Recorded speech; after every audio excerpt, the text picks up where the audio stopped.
ତୁଳା ରାଶିର ବ୍ୟକ୍ତିମାନେ ନମସ୍କାର ବନ୍ଧୁଗଣ। ଯଦି ଆପଣଙ୍କୁ ଲାଗୁଛି ଯେ ଆପଣଙ୍କ କଠିନ ପରିଶ୍ରମ ଫଳ ଦେଉନାହିଁ, ତେବେ ଆଜିର ବାର୍ତ୍ତା ଆପଣଙ୍କ ପାଇଁ। ଧାର୍ମିକ ବିଶ୍ୱାସ ଅନୁସାରେ ଭଗବାନ କୁବେରଙ୍କ ଆଶୀର୍ବାଦ ପାଇବାର କିଛି ସରଳ ଉପାୟ ଅଛି, ଯାହା ଆପଣଙ୍କ ଜୀବନରେ ସକାରାତ୍ମକ ପରିବର୍ତ୍ତନ ଆଣିପାରେ। ଆସନ୍ତୁ ଜାଣିବା। ବନ୍ଧୁଗଣ, ଗୋଟିଏ ପଥରରେ 3ଟି ପକ୍ଷୀକୁ ମାରିଦେବ। ସାବଧାନ ରୁହନ୍ତୁ, ଦୁନିଆ ବାକମୁକ୍ତ ରହିବ। ରାହୁ, କେତୁ ଏବଂ ବୃହସ୍ପତି ଗ୍ରହର ଗୋଚର ହେଉଛି, ଯାହା ଆପଣଙ୍କ ପାଇଁ 3ଟି ମହାନ ଖବର ଆଣିବ। ଏହା ବ୍ୟତୀତ ଆପଣ ଯାହା ଭାବନ୍ତି ତାହା ହୋଇଯିବେ। ତେଣୁ ଆମକୁ ଜଣେ ମହାନ ବ୍ୟକ୍ତି ହେବା ବିଷୟରେ ଚିନ୍ତା କରିବା ଉଚିତ, କାରଣ ବ୍ରହ୍ମାଣ୍ଡକୁ ଯାହା ବାର୍ତ୍ତା ପହଞ୍ଚିବ, ଆପଣ ଯାହା ହୋଇଯାଆନ୍ତି ତାହା ହୋଇଯିବେ। ବନ୍ଧୁଗଣ, ମୋ କଥାକୁ ହାଲୁକା ଭାବରେ ନେବାର ଭୁଲ କରନ୍ତୁ ନାହିଁ। ଆଜିର ଭିଡ଼ିଓ ଆପଣଙ୍କ ପାଇଁ ବହୁତ ବିଶେଷ ଏବଂ ଆଶ୍ଚର୍ଯ୍ୟଜନକ। ଆମେ ଆପଣଙ୍କୁ ଏପରି ଏକ ରାଜ୍ୟ ବିଷୟରେ କହିବୁ, ଯାହା ଆପଣଙ୍କ ମନକୁ ସମ୍ପୂର୍ଣ୍ଣ ଭାବରେ ଉଡ଼ାଇ ଦେବ। ଆପଣ ଯାହା ଚାହୁଁଛନ୍ତି ତାହା ପାଇବେ। ତାହା ପ୍ରେମ ହେଉ, ଜୀବନସାଥୀ ହେଉ, ଘର ହେଉ। ହଠାତ୍ ଏକ ବଡ଼ ଗ୍ରହ ପରିବର୍ତ୍ତନ ଯୋଗୁଁ ସବୁ କିଛି ଠିକ୍ ହେବାକୁ ଯାଉଛି। ବନ୍ଧୁଗଣ, ଆଜିର ବାର୍ତ୍ତା ଆପଣଙ୍କ ପାଇଁ ବହୁତ ସ୍ୱତନ୍ତ୍ର। କୁହାଯାଏ ଯେ ଯେତେବେଳେ ରାହୁ ଏବଂ କେତୁ ବୃହସ୍ପତିଙ୍କ ଗତି ସହିତ ଏକକାଳୀନ ଗୁରୁତ୍ୱପୂର୍ଣ୍ଣ ପରିବର୍ତ୍ତନ ସୂଚାଇଥାନ୍ତି, ସେତେବେଳେ ଅନେକ ଲୋକଙ୍କ ଜୀବନରେ ଅପ୍ରତ୍ୟାଶିତ ମୋଡ଼ ଆସିପାରେ। କାହାର ଜୀବନରେ ହଠାତ୍ ନୂତନ ପରିବର୍ତ୍ତନ ଦେଖାଦେଇପାରେ। ଯଦି ଏପରି ସୁଯୋଗ କିମ୍ବା ଏପରି ସମୟ ଆସେ, ତେବେ ଶାସ୍ତ୍ର ସୂଚିତ କରେ ଯେ ଭବିଷ୍ୟତରେ ଆପଣ ଗୋଟିଏ ପଥରରେ 3ଟି ପକ୍ଷୀ ମାରିପାରିବେ। ଅର୍ଥାତ୍ ଆପଣ ଭାବୁଥିବେ କ'ଣ ହେବାକୁ ଯାଉଛି, ଚିନ୍ତା କରିବାର କୌଣସି ଆବଶ୍ୟକତା ନାହିଁ। ଦୁନିଆ ବାକମୁକ୍ତ ହୋଇଯିବ। ମୁଁ ଏହି ପ୍ରକାର ସୂଚନା ବାଣ୍ଟିବାକୁ ଯାଉଛି। ବନ୍ଧୁଗଣ, ଧରନ୍ତୁ କିଛି ସମୟ ପାଇଁ ଆପଣ ଅନୁଭବ କରିଛନ୍ତି ଯେ ଆପଣଙ୍କ କଠିନ ପରିଶ୍ରମ ସତ୍ତ୍ୱେ ଆପଣ ଆଶା କରିଥିବା ଫଳାଫଳ ପାଉନାହାନ୍ତି। ତେବେ ଜ୍ୟୋତିଷ ଶାସ୍ତ୍ର ଅନୁସାରେ ପରିସ୍ଥିତି ଧୀରେ ଧୀରେ ପରିବର୍ତ୍ତନ ହୋଇପାରେ। ଏହା ବ୍ୟତୀତ ରାହୁ ଆପଣଙ୍କୁ ନୂତନ ଚିନ୍ତାଧାରା ଏବଂ ନୂତନ ସୁଯୋଗ ଆଡ଼କୁ ନେଇଯାଇପାରେ। କେତୁ ଆପଣଙ୍କୁ ପୁରୁଣା ବୋଝ ଏବଂ ଭ୍ରମ ଦୂର କରିବାକୁ ମଧ୍ୟ ପ୍ରେରଣା ଦେଇପାରେ।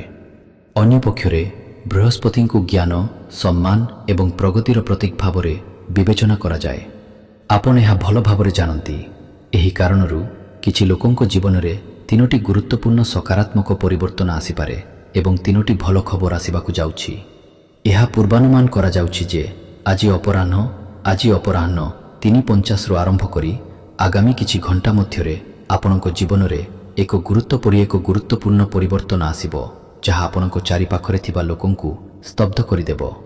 ବନ୍ଧୁଗଣ, ଆପଣଙ୍କର ବ୍ୟକ୍ତିଗତ ସମସ୍ୟା ଶେଷ ହେବାକୁ ଯାଉଛି ଏବଂ ସକାରାତ୍ମକ ପରିବର୍ତ୍ତନ ଆସିବାକୁ ଯାଉଛି।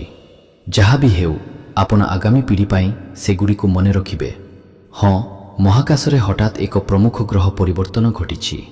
ତେଣୁ ଆସନ୍ତୁ ଆମେ ଆପଣଙ୍କୁ 3ଟି ବଡ଼ ଭଲ ଖବର ବିଷୟରେ କହିବେ, ଯାହା ଆପଣ ପାଇବେ। ଆମେ ଆପଣଙ୍କୁ ଆଶ୍ୱାସନା ଦେଉଛୁ, ଆମେ ଆପଣଙ୍କ ସମୟ ନଷ୍ଟ କରିବୁ ନାହିଁ। ଯିଏ ଆପଣଙ୍କୁ ଏହା କହିବ, ସେ ସତ୍ୟ ଏବଂ ପ୍ରାପ୍ତ ହେବାକୁ ଥିବା ଶୁଭ ଖବର ବିଷୟରେ କହିବ। ତେଣୁ ପ୍ରଥମେ ଏଠାରେ କିଛି ଭଲ ଖବର ଅଛି। ଅଟକି ରହିଥିବା ପ୍ରକଳ୍ପଗୁଡ଼ିକ ଏବେ ଗତି ପାଇବାର ସଂକେତ ଦେଖିପାରେ। ଏହା ଏକ ଅଟକି ରହିଥିବା ସ୍ୱପ୍ନରୁ ହୋଇପାରେ। ଆପଣ ଦୀର୍ଘ ସମୟ ଧରି ଚେଷ୍ଟା କରୁଥିବା କାର୍ଯ୍ୟ ପାଇଁ ଏକ ନୂତନ ଆରମ୍ଭ କିମ୍ବା ସମର୍ଥନର ସମ୍ଭାବନା ମଧ୍ୟ ଅଛି। ସାମଗ୍ରିକ ଭାବରେ ଆପଣଙ୍କ ପାଇଁ ଏକ ବହୁତ ଭଲ ସମୟ ଆସିଛି ଏବଂ ପ୍ରଥମ ଭଲ ଖବର ହେଉଛି ଯେ ଦେବୀ ମହାଲକ୍ଷ୍ମୀ ଏବଂ ଭଗବାନ କୁବେରଙ୍କ ଆଶୀର୍ବାଦରେ ଆପଣଙ୍କ କଠିନ ପରିଶ୍ରମ ଏବେ ଫଳ ଦେବ। ଦ୍ୱିତୀୟ ଭଲ ଖବର ହେଉଛି ଯେ ଆପଣଙ୍କ ଆର୍ଥିକ ପରିସ୍ଥିତିରେ ଧୀରେ ଧୀରେ ଉନ୍ନତି ପାଇଁ ଏକ ଭଲ ସୁଯୋଗ ମିଳିପାରେ। ଏହା ସହିତ ଆପଣ ଅପ୍ରତ୍ୟାଶିତ ଧନ ମଧ୍ୟ ପାଇବେ। ଜ୍ୟୋତିଷ ଏହା ଭବିଷ୍ୟବାଣୀ କରେ। ଏହା କଠିନ ପରିଶ୍ରମ ଏବଂ ସଠିକ୍ ନିଷ୍ପତ୍ତି ସହିତ ଭଲ ଫଳାଫଳର ସଂକେତ। ତେଣୁ ଆପଣଙ୍କୁ କଠିନ ପରିଶ୍ରମ ଜାରି ରଖିବାକୁ ପଡ଼ିବ। ଏହାପରେ ସବୁକିଛି ସଫଳ ହେବ ଏବଂ ସବୁକିଛି ଠିକ୍ ହୋଇଯିବ।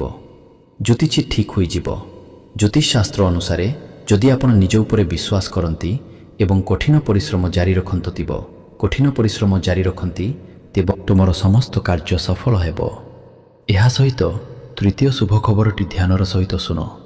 ତୁମେ ସମ୍ମାନ ଏବଂ ସମ୍ପର୍କରେ ସକାରାତ୍ମକ ପରିବର୍ତ୍ତନ ଦେଖିପାର। ଏହା ବ୍ୟତୀତ ଯେଉଁମାନେ ତୁମକୁ ପରିତ୍ୟାଗ କରିଛନ୍ତି, ସେମାନେ ତୁମର ପରିବର୍ତ୍ତନଶୀଳ ବ୍ୟକ୍ତିତ୍ୱ ଏବଂ ସଫଳତା ଦେଖି ଆଶ୍ଚର୍ଯ୍ୟ ହୋଇପାରନ୍ତି। କିନ୍ତୁ ବନ୍ଧୁଗଣ, ମନେ ରଖନ୍ତୁ ଯେ କେବଳ ଗ୍ରହଗ୍ରହଣର ସମର୍ଥନ ଯଥେଷ୍ଟ ନୁହେଁ। ତୁମକୁ ମଧ୍ୟ କିଛି ପ୍ରୟାସ କରିବାକୁ ପଡ଼ିବ। ତୁମର ମୋର ଭଲ କାମ, ତୁମର ପଥ ଏବଂ ତୁମର ଚିନ୍ତାଧାରା ଗ୍ରହ ଏବଂ ଈଶ୍ୱରଙ୍କ ଆଶୀର୍ବାଦ ପରି ଗୁରୁତ୍ୱପୂର୍ଣ୍ଣ। ତେଣୁ କୌଣସି ପରିସ୍ଥିତିରେ ତୁମର ଭଲ କାମ କରିବା ବନ୍ଦ କର ନାହିଁ। ଏବଂ ଗୋଟିଏ କଥା ସର୍ବଦା ମନେ ରଖ, ତୁମେ ଯାହା ଭାବୁଛ, ତୁମେ ଯାହା ହେବ ତାହା ହେବା ଆଡ଼କୁ ଅଗ୍ରଗତି କରିବ। ତେଣୁ ସର୍ବଦା ବଡ଼ ଚିନ୍ତା କର, ସକାରାତ୍ମକ ଚିନ୍ତା କର ଏବଂ ନିଜ ଲକ୍ଷ୍ୟରେ ବିଶ୍ୱାସ କର।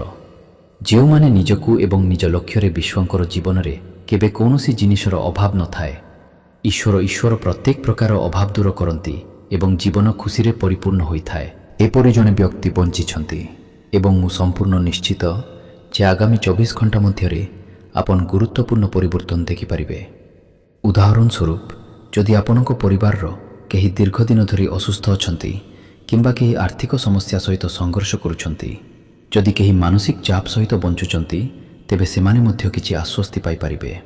ଯଦି କେହି ଆପଣଙ୍କୁ ମିଥ୍ୟା ମାମଲାରେ ଫସାଇଛନ୍ତି, ତେବେ ଆପଣ ସେହି ଉତ୍ସରୁ କିଛି ଭଲ ଖବର ମଧ୍ୟ ଶୁଣିପାରିବେ।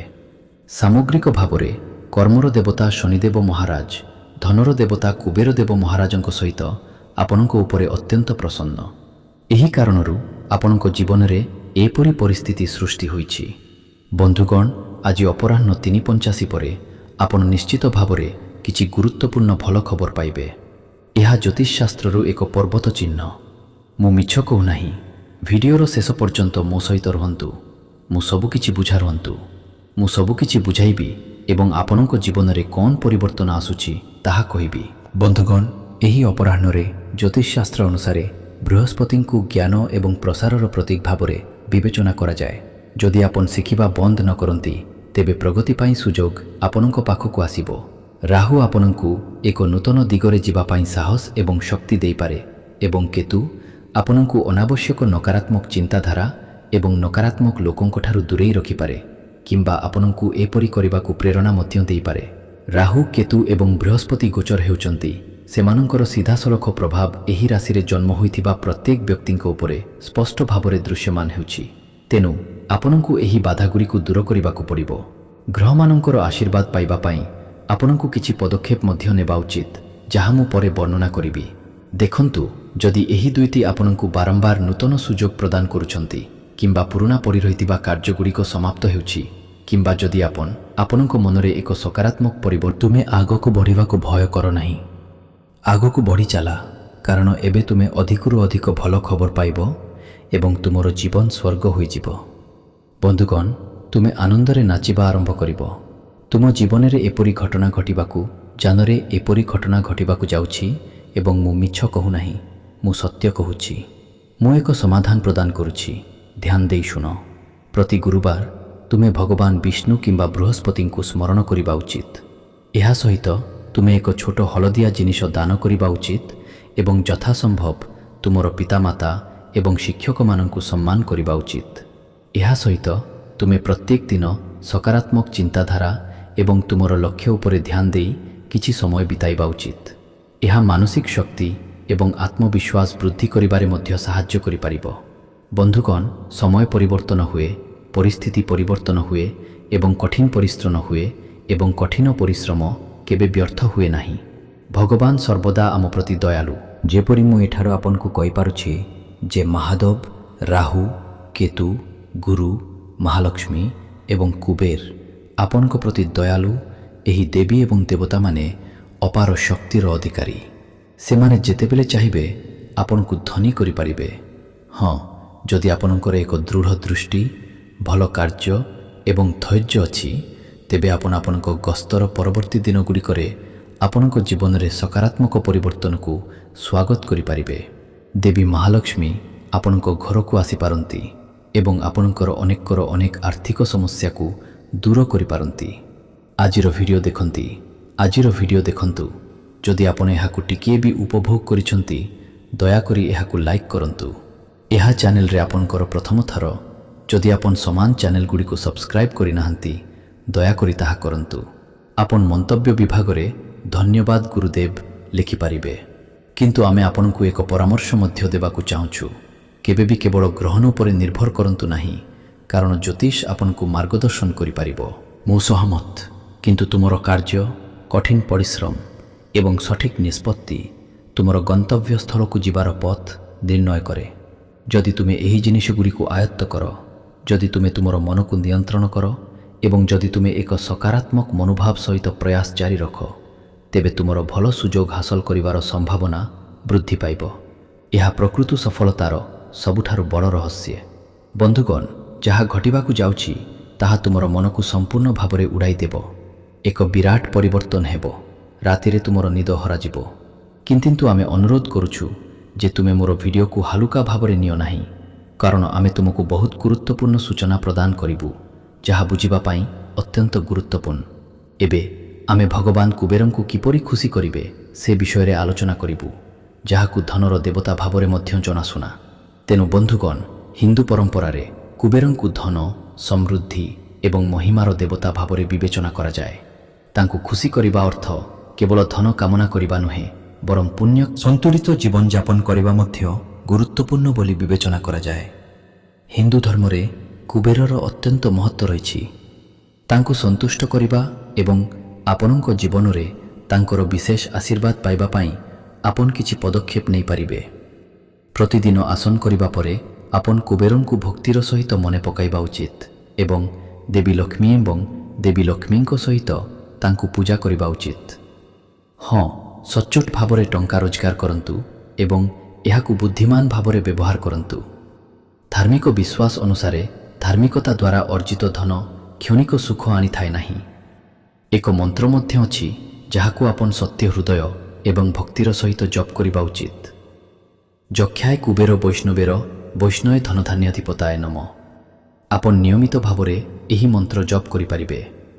ଆପଣ ଏହା ମଧ୍ୟ ନିଶ୍ଚିତ କରିବା ଉଚିତ ଯେ ଆପଣଙ୍କ ଘରେ ଯେକୌଣସି ପୂଜା ସ୍ଥାନ ସଫା ଏବଂ ସୁନ୍ଦର ଅଛି, କାରଣ ପରିଷ୍କାର ପରିଚ୍ଛନ୍ନତା ଲକ୍ଷ୍ମୀଙ୍କ ଆଶୀର୍ବାଦ ଏବଂ ସମୃଦ୍ଧି ସହିତ ଜଡ଼ିତ।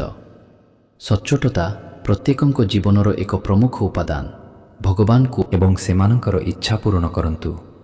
ଆପଣଙ୍କୁ କହିବାକୁ ପଡ଼ିବ, ହେ ପ୍ରଭୁ କୁବେର, ମୋତେ ଜ୍ଞାନ, କଠିନ ପରିଶ୍ରମ କରିବାର ଶକ୍ତି ଏବଂ ଧର୍ମାନୁସାରେ ଧନ ଅର୍ଜନ କରିବାର କ୍ଷମତା ପ୍ରଦାନ କରନ୍ତୁ। ସେ ମୋ ଜୀବନରେ ଶୁଭ, ସମୃଦ୍ଧି ଏବଂ ସନ୍ତୋଷ ବଜାୟ ରଖନ୍ତୁ ଏବଂ ମୋତେ ମୋର ଧନକୁ ବୁଦ୍ଧିମାନ ଭାବରେ ବ୍ୟବହାର କରିବାକୁ ପ୍ରେରଣା ଦିଅନ୍ତୁ। ବନ୍ଧୁଗଣ, ଧାର୍ମିକ ବିଶ୍ୱାସ ଅନୁସାରେ ଦେବୀ କୁବେରଙ୍କ ଆଶୀର୍ବାଦ କେବଳ ଧନ ସହିତ ଜଡ଼ିତ ନୁହେଁ, ବରଂ ପ୍ରାୟତଃ ଜ୍ଞାନ, ସନ୍ତୋଷ ଏବଂ ଅନନ୍ତ କର୍ମ ସହିତ ମଧ୍ୟ ଜଡ଼ିତ।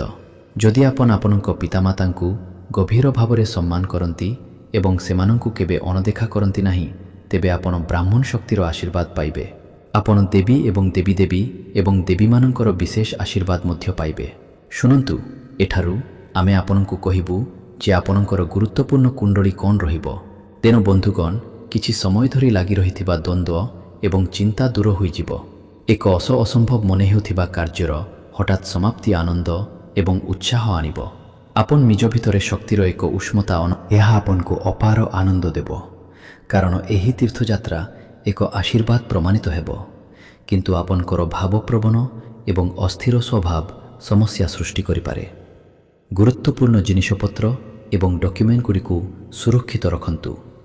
କିଛି ହଜିଯିବା କିମ୍ବା ଚୋରି ହେବାର ଆଶଙ୍କା ଅଛି ଏବଂ ହଁ, ବ୍ୟବସାୟିକ କ୍ଷେତ୍ରରେ ପରିସ୍ଥିତି ଆପଣଙ୍କ ସପକ୍ଷରେ ରହିବ। ସରକାରୀ କାମରେ ସମସ୍ୟାର ସମାଧାନ ହେବ। ଚାକିରି କରୁଥିବା ଲୋକମାନେ ସହକର୍ମୀଙ୍କ ସହିତ ସମ୍ପର୍କ ଖରାପ କରିପାରନ୍ତି। ଏହା ଅଫିସ୍ କାର୍ଯ୍ୟକୁ ପ୍ରଭାବିତ କରିପାରେ ଏବଂ ନକାରାତ୍ମକ ପରିସ୍ଥିତିରେ ଧୈର୍ଯ୍ୟ ଏବଂ ସଂଯମତା ଅବଲମ୍ବନ କରନ୍ତୁ। ଘରେ ଶାନ୍ତି ବଜାୟ ରଖିବାକୁ ଚେଷ୍ଟା କରନ୍ତୁ। ପ୍ରେମ ସମ୍ପର୍କରେ ଦୂରତା କିମ୍ବା ପୃଥକୀକରଣ ହୋଇପାରେ। ଏହା ସହିତ ରକ୍ତଚାପ କିମ୍ବା ମଧୁମେହ ଥିବା ଲୋକମାନେ ନିଜର ବିଶେଷ ଯତ୍ନ ନେବା ଉଚିତ। ଏକ ବ୍ୟବସ୍ଥିତ କାର୍ଯ୍ୟ, ନୀତିଦିନିଆ ଏବଂ ନିତ୍ୟକର୍ମ ବଜାୟ ରଖିବା ଅତ୍ୟନ୍ତ ଜରୁରୀ। ଆପଣଙ୍କ ସୂଚନା ପାଇଁ ମୁଁ ଆପଣଙ୍କୁ ଜଣାଇବାକୁ ଚାହୁଁଛି ଯେ ଆଜି ଆପଣଙ୍କ ମନରେ ଅନେକ ପ୍ରଶ୍ନ ରହିବ ଏବଂ ଆପଣ ପରିବାର ସଦସ୍ୟମାନେ ଆପଣଙ୍କର ଯୁକ୍ତିଯୁକ୍ତ ଚିନ୍ତାଧାରାକୁ ମୂଲ୍ୟ ଦେବେ। ଯେଉଁମାନେ ଘର ପରିଚାଳନା କରୁଛନ୍ତି ସେମାନେ କାର୍ଯ୍ୟ ଏବଂ ଯୋଜନାର ତାଲିକା ପ୍ରସ୍ତୁତ କରିବେ। ପାରିପାର୍ଶ୍ୱିକ ପରିବେଶ ସକ୍ରିୟ ରହିବ। ଆର୍ଥିକ ସମ୍ପର୍କିତ ତଥ୍ୟ ଯାଞ୍ଚ ଜରୁରୀ ହେବ। ଖବରରେ ତୁରନ୍ତ ପ୍ରତିକ୍ରିୟା ଦେବାରୁ ଦୂରେଇ ରୁହନ୍ତୁ। ଆପଣଙ୍କ ଶବ୍ଦଗୁଡ଼ିକୁ ସତର୍କତାର ସହିତ ବାଛନ୍ତୁ। ସଠିକ୍ ସୂଚନା ପାଇବା ଆପଣଙ୍କ ଆତ୍ମବିଶ୍ୱାସକୁ ବୃଦ୍ଧି କରିବ। ଏବଂ ଗବେଷଣା ଏବଂ ଯୋଗାଯୋଗ କାର୍ଯ୍ୟ ଗୁରୁତ୍ୱପୂର୍ଣ୍ଣ ହେବ। ତଥ୍ୟ କିମ୍ବା ବିଶ୍ଳେଷଣ ସହିତ ଜଡ଼ିତ ଲୋକମାନେ ଏକ ବିଷୟକୁ ଗଭୀର ଭାବରେ ତଦନ୍ତ କରିବେ। ଗଣମାଧ୍ୟମ କରିବେ। ଗଣମାଧ୍ୟମ କିମ୍ବା ସାମ୍ବାଦିକତାରେ କାମ ପାଇଁ ଗୁରୁତ୍ୱପୂର୍ଣ୍ଣ ଖବର ଉପଲବ୍ଧ ହୋଇପାରେ।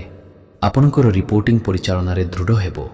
ସ୍ୱାଧୀନ ଭାବରେ କାମ କରୁଥିବା ଲୋକମାନେ ଗ୍ରାହକମାନଙ୍କ ସହିତ କଥା ସ୍ପଷ୍ଟ କରିବେ। ସଠିକ୍ ପ୍ରଶ୍ନ ପଚାରିବା କାର୍ଯ୍ୟରେ ଲାଭଦାୟକ ହେବ। ଗୁଜବଠାରୁ ଦୂରରେ ରୁହନ୍ତୁ ଏବଂ ହଁ, କେହି ଜଣେ ବିଶେଷ ବ୍ୟକ୍ତି ହଠାତ୍ ଆପଣଙ୍କ ଜୀବନରେ ପ୍ରବେଶ କରିପାରନ୍ତି। ଆପଣ କୌଣସି ପାର୍ଟି କିମ୍ବା ଗମ୍ଭୀର ପ୍ରତିଶ୍ରୁତି ଦେବା ପରିବର୍ତ୍ତେ ଆଜି ଭଲ ସ୍ମୃତି ସୃଷ୍ଟି କରିବା ଉପରେ ଧ୍ୟାନ ଦିଅନ୍ତୁ। ବନ୍ଧୁଗଣ, ଅଧିକ ମିଠା ଖାଇବାରୁ ଦୂରେଇ ରୁହନ୍ତୁ। ପ୍ରଚୁର ପାଣି ପିଅନ୍ତୁ ଏବଂ ତାଜା ଫଳ ଖାଆନ୍ତୁ। ପ୍ୟାକେଜ ହୋଇଥିବା ଜୁସ୍ ଅପେକ୍ଷା ସମ୍ପୂର୍ଣ୍ଣ ଫଳ ଅଧିକ ଲାଭଦାୟକ ହେବ। ସକାଳେ କାମ ବିଳମ୍ବ ହେବ ଏବଂ ଆୟ ହ୍ରାସ ପାଇବ। ବିରୋଧ ହେବାର ସମ୍ଭାବନା ଅଧିକ ରହିବ। ଆପଣଙ୍କ ଦକ୍ଷତା ସତ୍ତ୍ୱେ ଆପଣ ପଛରେ ପଡ଼ିପାରନ୍ତି। ଦିନରେ ଖର୍ଚ୍ଚ ଅଧିକ ହୋଇପାରେ, ତଥାପି ଆପଣଙ୍କୁ ଭବିଷ୍ୟତରେ କିଛି ଭଲ ଖବର ମିଳିବ। ସଠିକ୍ କିଛି ଭଲ ଖବର ମିଳିବ। ସଠିକ୍ ସୂଚନା ବିନା କାର୍ଯ୍ୟ କରିବାରୁ ଦୂରେଇ ରୁହନ୍ତୁ। ସନ୍ଧ୍ୟା ଅନୁକୂଳ ହେବ।